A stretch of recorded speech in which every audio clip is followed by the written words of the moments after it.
June 7వ తారీఖున 2025 సంవత్సరంలో ఆఫ్ఘనిస్తాన్కి పాకిస్తాన్కి యుద్ధం వస్తుందని చెప్పడం జరిగింది. అక్టోబర్ 8వ తారీఖున ఆఫ్ఘనిస్తాన్కి పాకిస్తాన్కి యుద్ధం వచ్చింది. ఈ లింక్ అనేది కింద డిస్క్రిప్షన్లో ఇస్తున్నాను. జై శ్రీరామ్. 2022 నుంచి 2025 అక్టోబర్ వరకు మొత్తం 19 ప్రెడిక్షన్స్ అనేవి నేను చెప్పినట్టు జరిగినాయి. అవన్నీ కింద డిస్క్రిప్షన్లో ఇవ్వటం జరుగుతోంది. తులారాశికి అధిపతి శుక్రుడు. తులారాశిలో స్వాతి 4 పాదాలు, విశాఖ 1, 2, 3 పాదాలు, చిత్త 3, 4 పాదాలు ఉంటాయి. ఈ నక్షత్రం వాళ్ళందరికీ నేను ఏం చెప్పే వార ఫలితాలు వర్తిస్తాయి. తులారాశి వారికి దశమంలో గురువు గారు యోగిస్తున్నారు, శని 6వ స్థానంలో యోగిస్తున్నారు, లాభస్థానంలో కేతువు యోగిస్తున్నారు. 3 గ్రహాలు యోగిస్తున్నాయి. చాలా బాగుండబోతోంది. మీరు కనుక హనుమాన్ టెంపుల్కి వెళ్తే కనుక మీకు చాలా చాలా మంచి ఫలితాలు ఉంటాయి.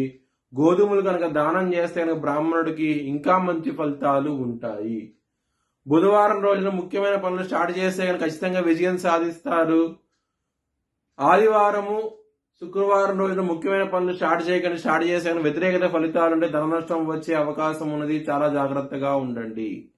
తులారాశి వారికి కుటుంబాధిపతి అయిన కుజుడు లగ్నంలో ఉన్నారు. చాలా బాగుండబోతోంది. కుటుంబ పరంగా మాత్రం ధన పరంగా కూడా చాలా బాగుంటది. ఎటువంటి ప్రాబ్లమ్స్ అంటూ ఉండవు. లవర్స్ కి మాత్రం ప్రాబ్లమాటిక్ గా ఉంటుంది. పంచమ స్థానంలో రాహు ఉన్నారు కాబట్టి, పంచమాధిపతి 6వ స్థానంలో ఉన్నారు కాబట్టి కొంచెం ఇబ్బందులు ఉంటాయి. లవర్స్ కి మాత్రం జాగ్రత్త తీసుకోండి. శత్రువులు అనే వాళ్ళు చాలా అధికంగా ఉంటారు. విపరీతమైన శత్రువులు ఉంటారు. ఈ వారంలో మాత్రం జాగ్రత్త తీసుకోండి. కాల భైరవాష్టకాన్ని చదువుకోండి. చాలా చాలా మంచి ఫలితాలు ఉంటాయి. హెల్త్ పరంగా యాంగ్జైటీ, డిప్రెషన్స్, బీపీకి సంబంధించిన విషయాలు, పొట్టకి సంబంధించిన విషయాలతో ఇబ్బంది పడే అవకాశం ఉన్నది. కొంచెం జాగ్రత్త తీసుకోండి. మ్యారేజ్ పరంగా చాలా బాగుండబోతోంది. సప్తమాధిపతి అయిన కుజుడు లగ్నంలో ఉన్నారు కాబట్టి మీకు మ్యారేజ్ పరంగా ఎటువంటి ప్రాబ్లమ్స్ అంటూ ఉండవు. బిజినెస్ పరంగా చాలా బాగుండబోతోంది. ఈ వారం బిజినెస్ పెట్టుకోవడానికి ఎక్కువ పెట్టండి. లగ్నంలో బుధుడు ఉన్నప్పుడు బిజినెస్ ఆలోచనలు ఎక్కువగా ఉంటాయి. మంచి ఫలితాలు ఉంటాయి బిజినెస్ పరంగా మాత్రం. కెరియర్ పరంగా చాలా చాలా చాలా బాగుండబోతోంది. ఎందుకంటే దశమ స్థానంలో గురువు గారు ఉన్నారు.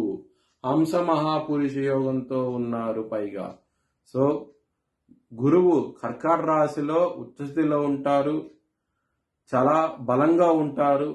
దీని మూలంగా మీకు కెరియర్ పరంగా చాలా ప్రమోషన్స్ వచ్చే అవకాశం ఉంటుంది. కెరియర్లో ధనం పెరిగే అవకాశం ఉంటుంది.